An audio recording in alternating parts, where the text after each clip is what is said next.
আসসালামু আলাইকুম। আবার একটি ভূতের গল্প নিয়ে চলে আসলাম। আজকের গল্পটির নাম কবরস্থানের পরীটা। তো চলুন গল্পটি শুরু করা যাক। মৃত বউকে কবর দিয়ে ওখানেই বসেছিলাম, এমন মুহূর্তে কবর থেকে আওয়াজ আসলো, আমাকে বাঁচাও প্লিজ, আমি মরি নাই, কেউ কি আসো এখানে? কবরের ভিতর থেকে বইয়ের এমন চিৎকারের আওয়াজ শুনে বেশ থমকে গেলাম। বুঝতেছি না কি করব, কারণ এইদিকে একটু পরে ঈশার আজান দিবে। এই নিস্তব্ধ কবরস্থানে আমি একাই। অনেক চিন্তার পর ভাবলাম কবরটি খুঁড়েই দেখি, যদি সত্যি সত্যি আমার বউ বেঁচে থাকে তাহলে তো আলহামদুলিল্লাহ। কথাটি ভেবেই হাত দিয়ে কবরের মাটিগুলো সরাতে লাগলাম। এমন মুহূর্তে কেউ একজন পেছন থেকে বলে উঠল, কবর খোঁড়া বন্ধ কর, তোর বউ মারা গিয়েছে, এখন যদি তুই এই কবরটি খুঁড়িস তাহলে তোর মৃত্যু নিশ্চিত। কথাটি শুনেই পিছনে তাকিয়ে দেখি কেউ নেই সেখানে, শুধুমাত্র আমি ছাড়া। মনে ভয় ঢুকে গেল, তাই আর কবরটি না খুঁড়েই দৌড়ে বাড়ি চলে আসলাম। কাউকে বুঝতে দিলাম না, নিশ্চুপ হয়ে শুয়ে রইলাম। এরই মাঝে কখন যে ঘুমিয়ে গিয়েছি বুঝতেই পারিনি আমি। ঘুমের মধ্যে স্বপ্নে দেখতে পেলাম আমার বউ আমাকে বলতেছে, আশিক, কাজটি তুমি ঠিক করো নাই, আমি এখন পর্যন্ত বেঁচে আছি, তুমি আমাকে বাঁচাও প্লিজ। স্বপ্নটি দেখার সঙ্গে সঙ্গে আমার ঘুম ভেঙে গেল। আর কিচ্ছু না ভেবে একটি কোদাল নিয়ে সোজা কবরস্থানে চলে আসলাম। এসেই মাটি খুঁড়তে লাগলাম। প্রায় অর্ধেক মাটি খুঁড়েছি। এমন সময় আবার পেছন থেকে কেউ একজন বলে উঠল, আশিক, চলে যাও এখান থেকে। এইবার সাহস নিয়ে বললাম, সাহস থাকলে আমার সামনে এসে কথা বল, এমন চোরের মতো লুকিয়ে কথা বলিস না। তবুও আমি সামনে গেলে তুই হার্ট অ্যাটাক করবি, এটাই ভালো হবে, চলে যা। আমি কোনোভাবেই চলে যাব না, যদিও যাই আমার বউকে নিয়েই যাব, ও এখনো মারা যায়নি। দেখি লোকটা হাসতে হাসতে বলল, আমার কথাগুলো শুনলি না, তোকে পস্তাতে হবে। আমি বললাম, সেটা তোকে নিয়ে ভাবতে হবে না, আমার কাজ আমাকে করতে দে, বুঝতে পেরেছিস? কথাটি বলেই আবার কবরটি খুঁড়তে লাগলাম। প্রায় 10 মিনিট পরে যখন কবরটা পরিপূর্ণভাবে খোঁড়া হয়, তখন নিচে নামতেই দেখতে পাই আমার বউয়ের মাথাটি পায়ের দিকে আর পা দুটি মাথার দিকে আছে, যা দেখে আমার শরীর থপথপ করে কাঁপতাছে এবং ঘামতাছে। চিৎকার শুরু করলাম, মিম, তুমি কি বেঁচে আছো? যদি বেঁচে থাকো তাহলে আমার সঙ্গে চলো। কথাটি বলেই সঙ্গে সঙ্গে কবরের ভিতর থেকে আওয়াজ আসলো, স্বামী, তুমি এসেছো আমাকে নিতে? হ্যাঁ, কিন্তু তুমি কথা বলতেছো কোথা থেকে সেইটা তো বুঝতে পারলাম না। এই দেখো আমি কবরের উপরে। কথাটি শুনেই উপরে তাকিয়ে দেখি সত্যি তো আমার বউ উপরে। তখন জিজ্ঞেস করলাম, তুমি উপরে থাকলে তাহলে নিচে কে? নিচে তো কেউই নেই। কথাটি শুনেই নিচে তাকিয়ে দেখি সত্যিই তো নিচে কেউ নেই। মুহূর্তের মধ্যেই উধাও। এই, তুমি না এখানে ছিলে, তাহলে মুহূর্তের মধ্যে উপরে গেলে কিভাবে? তোমার সামনেই তো উঠলাম, আর তুমি দেখতে পেলে না? এইটা কোনো কথা? একদম মিথ্যা বলবে না। উঠেছি আমি, তুমি লক্ষ্য করো নাই? ও আচ্ছা, তুমি মৃত্যুর পরে কিভাবে বেঁচে উঠলে? তুমি তো মরে গিয়েছিলে। না, আমি মরি নাই। ঠিক আছে, এখন বাসায় চলো। কবরস্থানে বর্তমানে কেউ নেই, পুরো এলাকা নির্জন। আরে ভয় করিও না, আমি তো আছি। বইয়ের কথাই আশিক একটু আশ্চর্য হলো, কারণ যেই মেয়েটি সন্ধ্যা হলে বাইরে যেতে ভয় পেত, সে কিভাবে বলতেছে ভয় পেও না, আমি আছি। আচ্ছা মিম, তোমার ভয় লাগতেছে না? না, ভয় লাগতেছে না। তুমি থাকতে কিসের ভয় বলো? এরপরে মিমকে নিয়ে সোজা বাসায় চলে আসলাম। বাসায় আসার সঙ্গে সঙ্গে সবাই ওকে দেখে বেশ আশ্চর্য হলো, কারণ একটি মৃত ব্যক্তি কিভাবে জ্যান্ত মানুষের মতো চলাফেরা করতেছে। সবাই জিজ্ঞেস করলো, কি ব্যাপার মিম, তুমি মারা যাওনি? আশ্চর্য, আমি মারা যাব কেন? আপনারা বুঝতেছেন না। আপনারা বুঝতে না পেরে আমাকে মৃত ভেবে মাটি দিয়েছিলেন। ও যাক, আল্লাহ তোমাকে বাঁচিয়ে রেখেছে, এইটা দেখে আমরা খুশি হলাম। তাই? হ্যাঁ, কারণ তোমার মতো। কথাটি শেষ হতে না হতেই আশিক বলে উঠল, মিম, তোমার শরীর অপরিষ্কার, ওয়াশরুমে গিয়ে পরিষ্কার হয়ে আসো। ঠিক আছে। এরপরে এভাবে 3-4 দিন চলে গেল। হঠাৎ একদিন রাতে লক্ষ্য করলাম মিম বিছানায় নাই। তাই কৌতূহলবশত বাইরে বের হলাম খোঁজার জন্য। বাইরে আসার সঙ্গে সঙ্গে দেখতে পাই মিম উঠান ঝাড়ু দিচ্ছে। একটু গলা হাসর দিয়ে জিজ্ঞেস করলাম, মিম, তুমি এত রাতে উঠান ঝাড়ু দিচ্ছ কেন?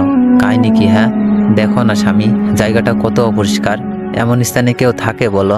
প্রায় 3 বছর এমনভাবেই থাকলে হঠাৎ তোমার এতটা পরিবর্তন, বুঝলাম না। তোমাকে বোঝা লাগবে না, চলো ঘুমাতে যাবো এখন। কথা বাড়ালাম না, মিমের সঙ্গে ঘুমিয়ে পড়লাম। পরের দিন সকালবেলা উঠে একটু বাইরে যেতেই শুনতে পেলাম কবরস্থান থেকে লাশ হারিয়ে যাচ্ছে। সেই লাশগুলো আবার একটি পুকুর পাড়ে পাওয়া যাচ্ছে, কিন্তু লাশের চোখ দুটি করেই নিখোঁজ। কথাটি শুনে একটু ভয় পেলাম মনে। তার সামনে না গিয়ে সোজা বাসায় আসলাম। বাসায় এসে দেখি মিম বাসায় সব কাজ করতেছে। বুঝলাম না, যেই মেয়েটা কাজকে ভয় পেত সেই মেয়েটা কিভাবে এত কাজ করছে। এমন মুহূর্তে মা এসে বলে, আশিক, বাবা তোকে কিছু কথা বলতে চাই আমি। হ্যাঁ মা, বলো, কি বলবা? বাবা, মিমের কথাবার্তা আচার আচরণ বেশ অদ্ভুত হয়ে গিয়েছে। যে মেয়েটা কোনো কাজ পারতো না সে এখন সব কাজ করছে, আবার বলে আরো কাজ থাকলে বলো আমাকে। মায়ের কথা শুনে আমিও বেশ অবাক হলাম, কারণ আমিও এইসব পরিবর্তন দেখতেছি মিমের মধ্যে। মা, আমি দেখতেছি এ ব্যাপারটা, তুমি চিন্তা করিও না।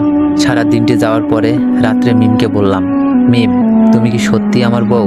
মিম বলে, এমন অদ্ভুত প্রশ্ন শুনে মিম উত্তর দিল, তুমি যে কেমন প্রশ্ন করো আমার কাছে উত্তর থাকে না।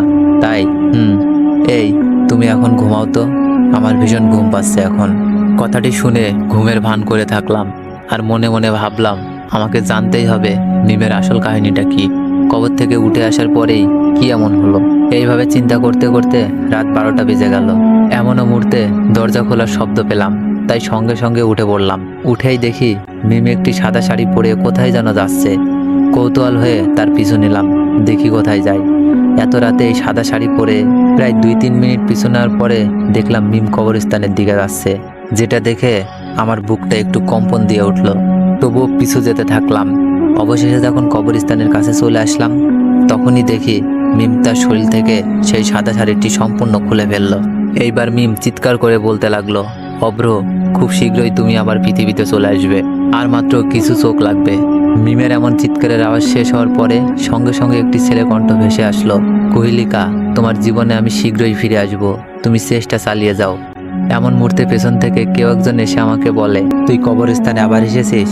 তোকে না বলেছিলাম এখান থেকে চলে যা? কথাটি শুনেই পেছনে তাকিয়ে দেখি সেখানে কেউ নেই। মনের ভুল ভেবে আবার মিমের দিকে দেখতে থাকলাম। দেখি কে যেন বলে উঠল, আমাকে দেখতে চাস? তাহলে পিছন ঘুরে একটু উপরের দিকে তাকাও। কথাটি শুনেই আশিক পিছনে ঘুরে একটু উপরে লক্ষ্য করতেই বেশ আশ্চর্য হলো, কারণ একটি বয়স্ক লোক যে কিনা একটি গাছের উপর থেকে অন্য গাছের উপরে শুয়ে আছে, যার পরনে সাদা পাঞ্জাবি, মাথায় সাদা টুপি এবং পুরো গাল জুড়ে ধপধপ সাদা দাড়ি। সেই দাড়িগুলা এতটাই লম্বা যে মাটিতে সুই সুই অবস্থা। এমন অবস্থায় আমি একটু ভয় পেয়ে গেলাম, বুঝতেছি না কি করব। তখনই আবার বয়স্ক লোকটি বলে উঠল, শোন, আমাকে দেখে ভয় পাস না, আমি তোর কোনো ক্ষতি করব না, তুই এই মুহূর্তে এখান থেকে চলে যা। আমি একটু সাহস নিয়ে বললাম, শোন, আমি কিচ্ছু ভয় পাই না, আমার বউ কবরস্থানের ভিতরে আছে, ওকে নিয়েই আমি চলে যাব। দেখি লোকটা হাসতে হাসতে বলল, ওইটা কি তোর বউ? আমি বললাম, হ্যাঁ, অবশ্যই আমার বউ। তোর বউ ওইটা না, ও হলো কবরস্থানের পরী। ওর জীবন সঙ্গীকে বাঁচানোর জন্য তোর বউয়ের শরীরটাও ব্যবহার করতেছে। এই মিথ্যা কথা বলা বন্ধ করুন, কে শয়তান সেটা আমি ভালো করেই দেখতে পাচ্ছি। লোকটা বলল, আমার চলে যাওয়ার সময় হয়েছে, সাবধানে থাকিস, আমি চলে গেলাম। কথাটি বলেই লোকটি ক্ষণিকের মধ্যেই কোথায় যেন হারিয়ে গেল। সেই দিকে তেমন নজর না দিয়ে মিমের কথাবার্তা আবার শুনতে লাগলাম। দেখতে পাচ্ছিলাম মিম যেই না কবরস্থানে প্রবেশ করবে, এমন সময় কবর থেকে কিছু সাদা পাঞ্জাবি পরা লোক বেরিয়ে আসলো, যা দেখা মাত্রই মিম বলতে লাগলো, শোন, তোরা আমার কোনো ক্ষতি করতে পারবি না, এর থেকে ভালো হয় আমার পথের বাধা না দেওয়াই। কবরস্থান থেকে বেরিয়ে আসা লোকগুলো শুধুমাত্র একটি কথাই বলতে থাকে, তুই আমাদের ক্ষতি করিস না, এখান থেকে চলে যা, আমাদের একটু শান্তিতে থাকতে দে দয়া করে। মিম হাসতে হাসতে বলল, শান্তিতে অবশ্যই থাকবি, আর মাত্র 20টি ব্যক্তির চোখ লাগবে আমার, তাহলে চলে যাবো আমি চিরতরে। কি? লোকগুলো বলল, আরো 20টি ব্যক্তির চোখ লাগবে তোর?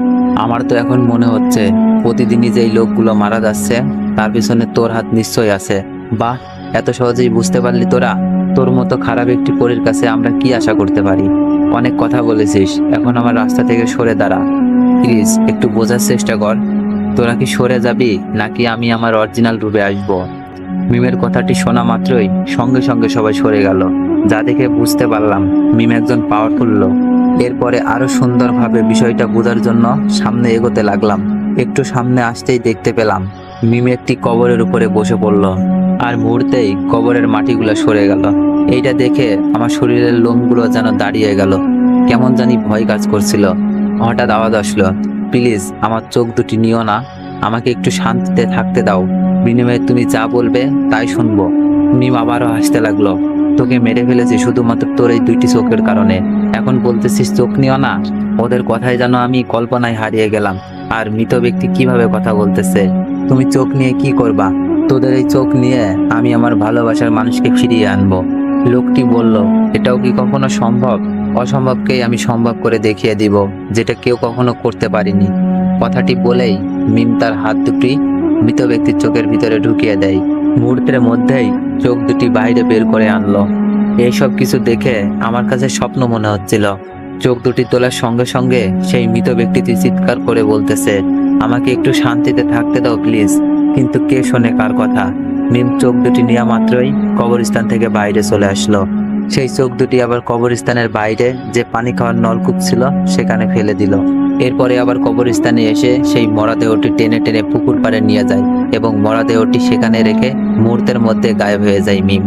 এখন বুঝতে পারলাম এই মিম আসলে আমার সত্যিকারের বউ না, আমার বউ মারা গিয়েছে। এই শয়তান পরীটা আমার বউয়ের রূপ ধারণ করে চলাফেরা করতেছে। তো মিমের এমন গায়েব হয়ে দেখে আমি সঙ্গে সঙ্গে সেই নলকূপের কাছে চলে আসি। এসেই নলকূপের ভিতরে একটু তাকাতেই দেখতে পাই যে ওর ভিতরে 5-6টা চোখের মতো রাখা হয়েছে।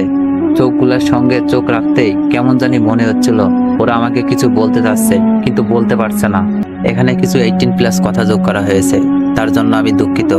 গল্পের একটু কাহিনী বা রোমাঞ্চকর করার জন্য এমনটা করা হয়েছে। এরপরে রুমের ভিতরে এসে চিন্তা করতে লাগলাম কি হচ্ছে এইগুলো আমার সঙ্গে। যেখানেই যাই সেখানেই অদ্ভুত অদ্ভুত কাহিনী। এমনও মুহূর্তে মিম আসলো রুমে। আশিক, তোমার কি মন খারাপ? কেমন জানি মুখটা গোমরা করে বসে আছো। আচ্ছা মিম, ধরো কোনো একটা খারাপ জিন বা পরী আমাদের উপর আক্রমণ করতে চাচ্ছে, তখন আমরা কিভাবে তার হাত থেকে রক্ষা পাবো? আমার এমন প্রশ্ন শুনেই একটু থমকে গেল মিম। কি হলো মিম, বলো না। শোনো, যদি কোনো অদৃশ্য শক্তি তোমার ক্ষতি করতে চাই তাহলে তার থেকে বাঁচার একটি উপায় আছে। কি উপায়? ছোট্ট থাকায় শুনেছি যেই ব্যক্তি গলায় ফাঁসি বা বিষ খেয়ে মারা যায় তার মৃত্যুর 7 দিনের মাথায় কবর থেকে তার শরীরের একটি হাড় নিয়ে আসতে হয়। সেই হাড়ের কিছু অংশ একটি তাবিজের ভিতর দিয়ে গলায় পড়তে হয়, তাহলেই কোনো খারাপ জিনিস আক্রমণ করতে পারে না। বুঝছো? সত্যি কি এমনটা হবে না? আর হ্যাঁ, কিন্তু তুমি এইসব জিজ্ঞেস করতেছো কেন? আরে এমনি জিজ্ঞেস করলাম। আচ্ছা মিম, আমি একটু বাজারে গেলাম, ফিরতে সন্ধ্যা হবে। ঠিক আছে, সাবধানে যেও। আসার সময় কিছু খাবার নিয়ে আসিও আমার জন্যে। ঠিক আছে মিম, নিয়ে আসবো, চিন্তা করিও না। কথাটি বলেই আশিক বাজারে না গিয়ে সোজা কবরস্থানে চলে আসে। কবরস্থানে এসেই আগে সেই নলকূপের কাছে চলে যায়। নলকূপের কাছে এসে আবারও দেখতে পাই সেই চোখগুলো কিচিরমিচির শব্দ করতেছে। এইবার আগ্রহে একটু কাছেই গেলাম। দেখতে পেলাম চোখগুলো আমার দিকে অপলক দৃষ্টিতে তাকিয়ে আছে। ভয়ে সালাম দিয়ে উঠলাম, আসসালামু আলাইকুম।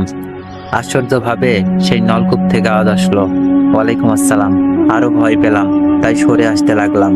দেখি ওখান থেকে আওয়াজ আসলো, ভয় পেও না, আমরা তোমার কোনো ক্ষতি করব না। তুমি আমাদের রক্ষা করো এই কবরস্থানের পরীটার হাত থেকে। আশিক বলল, আপনি কে? কোথা থেকে কথা বলতেছেন? আমার সামনে আসুন। যদি সামনে আসতে পারতাম অবশ্যই সামনে আসতাম। আমি নলকূপের ভিতর থেকে একটি চোখ কথা বলতেছি তোমার সঙ্গে। কি? চোখ কথা বলতে পারে? সবাই পারে না, যাদের একটু আমল ভালো তারাই কথা বলতে পারে। ও, তুমি কি জানো তোমার বউ একটি রাক্ষসী? ওর কাজই শুধুমাত্র মানুষ মেরে ফেলা আর তাদের চোখ সংগ্রহ করা। হ্যাঁ জানি, কিন্তু ও এমন করে কেন বলতে পারবেন? ওর নাম হচ্ছে কুইলিকা। ওর স্বামী মারা যাওয়ার পরে পাগল হয়ে গিয়েছে, তাই নিজের স্বামীকে আবার পৃথিবীতে নিয়ে আসার কারণে এমন কাজ করছে। এইটা কি কখনো সম্ভব? হ্যাঁ সম্ভব, কিন্তু এর জন্য অনেক পরিশ্রম করতে হবে, তাহলেই সম্ভব। ও, এখন আমার করণীয় কি? সর্বপ্রথম তোমাকে 9টি কবরস্থানে যেতে হবে। প্রত্যেকটি কবরস্থানে একটি করে শিমুল ফুল গাছ আছে, সেই গাছ থেকে একটু করে ফুল সংগ্রহ করতে হবে। ওকে, নিয়ে আসবো। তুমি যতটা সহজ ভাবতেছ এই কাজটি ততটাও সহজ না। এর প্রত্যেকটি ধাপেই আছে বাধা, যেই বাধাগুলো তোমাকে অতিক্রম করতে হবে। কি বলেন? হ্যাঁ, এরপরে তোমাকে এই পরীর বাম হাতের একটি আঙুলের রক্ত নিয়ে আসতে হবে। ঠিক আছে, আমি চেষ্টা করব। যদি তোমার এই কাজের মধ্যে একটুও ভুল হয় ওই পরীটি তোমাকে মেরে ফেলবে। ও শোনো, এই সব কিছু তোমাকে একাই করতে হবে। যদি সম্পূর্ণ করতে পারো তবেই আমরা মুক্তি পাবো এখান থেকে। আমি আপনাদের মুক্ত করেই ছাড়বো, কথা দিলাম। এখন তাহলে আসি। এরপরে বাড়িতে আসার সময় মিমের জন্য কিছু খাবার নিয়ে আসলাম। বাড়িতে এসে দেখি মিম রুমের মধ্যে শুয়ে আছে। আমাকে দেখা মাত্রই বলল, আশিক তুমি এসেছো? হ্যাঁ আসলাম, এই নাও তোমার খাবার। আচ্ছা আশিক, তোমার কাছে একটা জিনিস চাইবো, আমাকে দিবা? কি জিনিস সেটা বলো। তোমার চোখ দুটি আমার চাই। তোমার চোখ দুটি আমার ভীষণ পছন্দ হয়েছে। মানে? আরে কিচ্ছু না, এমনি বললাম। মানে তোমার চোখ দুটি অনেক সুন্দর, এই জন্য বলছিলাম তোমার চোখ দুটি আমাকে দিবা। এমন মুহূর্তে মা ডাকলো, তাই রুম থেকে বের হয়ে মায়ের রুমে আসলাম। বলো মা। বাবা, প্রতিদিন আমাদের এলাকায় একটি করে গরু এবং একটি করে মানুষ মারা যাচ্ছে। তুই বাইরে থাকিস না, তোকে নিয়ে আমার অনেক ভয় হয়। আচ্ছা মা, ঠিক আছে, তুমি চিন্তা করিও না। কথাটি বলেই আবার রুমে চলে আসলাম। রুমে আসা মাত্রই দেখি মিম নেই, তাই ওকে খোঁজার জন্য বাইরে চলে আসলাম। বাইরে এসে দেখি ও বাজারের দিকে যাচ্ছে, তাই আমি ওর পিছু পিছু যেতে লাগলাম। বেশ কিছু দূর যাওয়ার পরে মিমের সঙ্গে একটি ছেলের দেখা হয়ে যায়। ছেলেটিকে দেখা মাত্রই মিম বলতে থাকে, তোকে আমার ভীষণ পছন্দ হয়েছে, এই মুহূর্তে তোর রক্ত পান করবো আমি। ছেলেটি মিমের এমন কথা শুনে ঠাস করে একটি থাপ্পড় মেরে দেয়। ছেলেটি চড় মেরে বলল, পাগলামি করার জায়গা পাও না, আমার সঙ্গে পাগলামি করতে এসেছো? এইটা দেখে মিম বেশ রাগান্বিত হয় এবং সেখানেই পরিরূপে চলে আসে। যা দেখে ছেলেটি যেই চিৎকার করতে যাবে, এমন সময় মিম তাকে একটি আছাড় মেরে ওখানেই মেরে ফেলে আর বলে, আমাকে থাপ্পড় মারিস? এইসব দেখে কি করব আমি বুঝতে পারছিলাম না, কারণ এমন মৃত্যু আমি কখনোই দেখিনি। এরপরে মিম অদৃশ্যভাবে একটি তলোয়ার নিয়ে আসলো এবং ছেলেটির গলা কেটে ওর রক্ত পান করতে লাগলো। বেশ কিছুক্ষণ রক্ত পান করার পরে আবার কি যেন মনে করে ছেলেটির শরীর থেকে চামড়া খেলাতে লাগে, যাকে বলে চামড়া ওঠাতে লাগে। এইটা দেখে শরীরের লোম ক্ষণিকের মধ্যেই দাঁড়িয়ে গেল, কারণ ভয় লাগা শুরু হয়েছে আমার। তোর শরীর থেকে চামড়া আলাদা করার পরে যেই না কেটে ফেলা মাথাটি থেকে চোখ আলাদা করতে যাবে, এমন মুহূর্তে আমি একটু কাশি দেই, আর সঙ্গে সঙ্গে মিম কাশির শব্দ শোনার সঙ্গেই মিম সেই মৃত লাশটিকে ছেড়ে আশিকের দিকে চলে আসতে লাগে। এইটা দেখা মাত্রই আশিক নিশ্চুপ হয়ে সেখানেই থাকে। এইদিকে মিম ওখানে এসে তন্ন তন্ন করে খুঁজতে লাগে, কিন্তু কাউকে পায় না এবং আশিক সেখানেই ছিল। দেখতে না পাওয়ার কারণ একটু পরে বুঝতে পারবেন। খুঁজে না পাওয়ার কারণে মিম সেই লাশটির কাছে গিয়ে তার চোখ দুটি তুলে নেয় এবং কবরস্থানের দিকে রওনা হয়। কবরস্থানে এসে আবার সেই নলকূপের কাছে গিয়ে চোখ দুটি ভিতরে ফেলে দেয়। এমনও মুহূর্তে নলকূপের ভিতর থেকে আওয়াজ আসলো, কুইলিকা, তোর মরণ খুব শীঘ্রই আসতেছে, আমাদের কিচ্ছুটি করতে পারবি না তুই, কখনোই তোর মনের ইচ্ছা পূরণ হবে না। মিম বলে, আমার সঙ্গে পাঙ্গা নিবে এমন লোক এই পর্যন্ত পৃথিবীতেই জন্ম নেয়নি। মিম হাসতে লাগে, দেখা যাবে কি করতে পারিস তুই। সেই চোখগুলোর কথার কোনো রিপ্লাই না দিয়ে মিম সামনে আসতে লাগে। তো একটু সামনে আসতেই আশিক দেখতে পাই সেই পুরোটা মিমের সামনে দাঁড়িয়েছে। মিম, শোন। হ্যাঁ বলো, কি বলবা? তুই যে এই কাজটি করতেছিস এইটা কখনোই সম্ভব না, আমি তোর বাবা বলতেছি, এমন কাজ আর করিস না। মিম বলে, আমি আমার ভালোবাসার মানুষকে এই পৃথিবীতে আবার মানুষ রূপে আনতে চাই, এইটা আমার শেষ কথা। তো এদের দুজনের কথা আশিক বোঝা যায়, এরা বাবা এবং মেয়ে। বুঝলাম, কিন্তু আশিকের জীবনটা নষ্ট করতেছিস কেন? ওর তো কোনো অপরাধ নেই। বাবা, ওর সঙ্গে থাকাটি বর্তমানে আমার প্লাস পয়েন্ট, কারণ ওর বইয়ের ভেসে থেকে আমাকে সম্পূর্ণ করতে হবে। বাবা বলল, যদি আশিক এই সব কিছু জানতে পারে তখন কি করবি? ওকে মেরে ফেলবো। তোকে নিয়ে পরিলোকে আমি গর্ব করতাম, আমার মেয়ের মতো ভালো এবং সৎ মেয়ে পৃথিবীতে নেই, আর সেই মেয়ে তুই। বাবা, একটি কথা বলি। হ্যাঁ বল। আচ্ছা বাবা, আমার কেন জানি মনে হচ্ছে এখানে আমরা দুজন ছাড়া আরো একজন ব্যক্তি আছে যে আমাদের কথা শুনতে পাচ্ছে, কিন্তু আমরা দেখতে পাচ্ছি না। বাবা হাসতে লাগলো। বাবা, হাসতেছো কেন? বলো না এখানে কি হচ্ছে? হ্যাঁ, এখানে আমরা দুজন ছাড়া আরো একজন ব্যক্তি আছে যে আমাদের কথা শুনতে পাচ্ছে, আমাদের দেখতে পাচ্ছে, এবং আমিও তাকে দেখছি। কি?